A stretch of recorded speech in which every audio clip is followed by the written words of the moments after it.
Hello, welcome. My name is Mark Taylor. Thank you so much for coming and doing this December Q&A. This is just a chance for me really to say a big thank you for all the support that you provided for your children and me, more importantly, over this first part of the academic year. We've had some amazing concerts and some amazing performances, and what I've enjoyed the most is just the enthusiasm and the environment that the children have really created within each of the schools to kind of really want to put themselves forward. We've talked a lot in our lessons about being nervous and how we deal with that and how we've gone about the preparation of being able to do that. And what's been so amazing is to see them just thrive in that concert environment and just now ask me when the next one is and when's the next one and how can we do this again, which is fantastic. So I know that's a really important thing for me to have that sense of willingness to want to be part of what that performance is and understanding the whole process from what we're learning and how we go about it and how that then fits in, whether it's a solo performance or part of an ensemble. Now, I know sadly there are still one or two concerts that have yet to happen this year, and I know at least one of them has now been cancelled and become a virtual concert rather than a face-to-face concert due to the ongoing pandemic, and that's a real shame. But I really hope that it just really goes to show if we do get that opportunity to perform live face-to-face, that we just grab it with both hands and make the most of it as often as we possibly can. Now, another thing I just wanted to cover was exactly how you can keep in contact with me the best that you possibly can. It should be that your child has a practice diary, no matter which of the schools they attend that I teach. In there, yes, you can tell me the details of how much practice they've done and all that kind of thing. I don't mind how involved that becomes because I know everyone's life is different. But it just gives you the opportunity, one, just to see what it is that we've been covering. But also the fact that if you just have a question there, you can just do that informally just in there, just to say if you've got any concerns or you want to know what they're practicing, what they're up to, or any plans that we may have that maybe we haven't discussed yet already, whether it's an exam or a concert or just how they're feeling about their lessons. I'm more than happy to sort of communicate within there.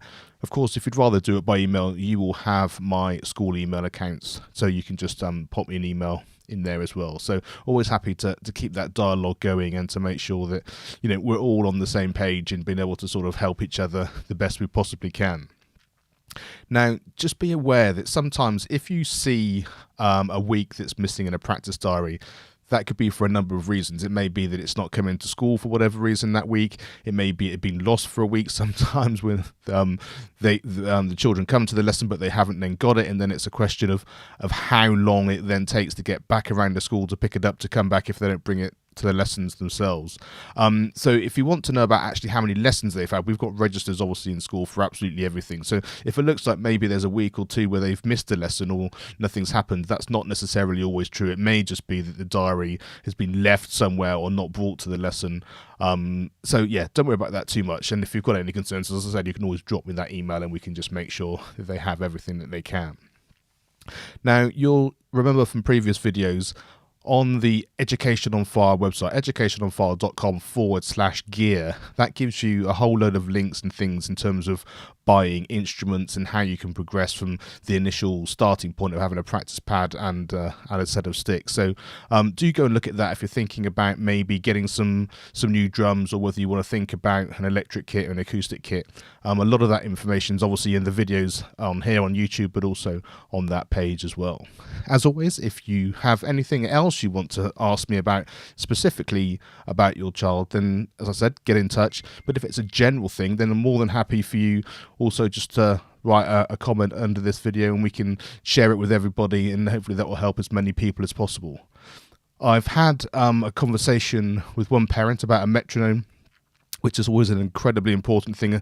I find it specifically actually in the slightly older, more experienced pupils, because what that often means is we're really in a position of trying to hone a lot of some technical things which need to have time, and that idea of pulse and that idea of tempo becomes really important, and a metronome can be really integral to doing that and just increasing it by increments as we go up. A lot of the pulse and tempo thing we do when we first start, I kind of often do from playing along with tracks, being able to clap, being able to kind of work with them in a much more informal way. But sometimes I find, especially when we start to get sort of grade 2, 3, 4, 5, those sort of levels, not just the very beginners, they have that ability to sort of understand what the pulse and tempo is, and just need that ongoing support when I'm not there. Obviously, if it's not in a lesson, it can help them just move on some of their pieces when they need that extra sort of tempo and pulse support. So I hope that helps. As again, thanks very much for all the support. I really hope you've enjoyed the concerts, and it's been great to meet so many of you. And I'll be back again in the new year answering some more of the questions or some of the things which have come up from when I've been able to speak to you today. Thanks very much. See you very soon.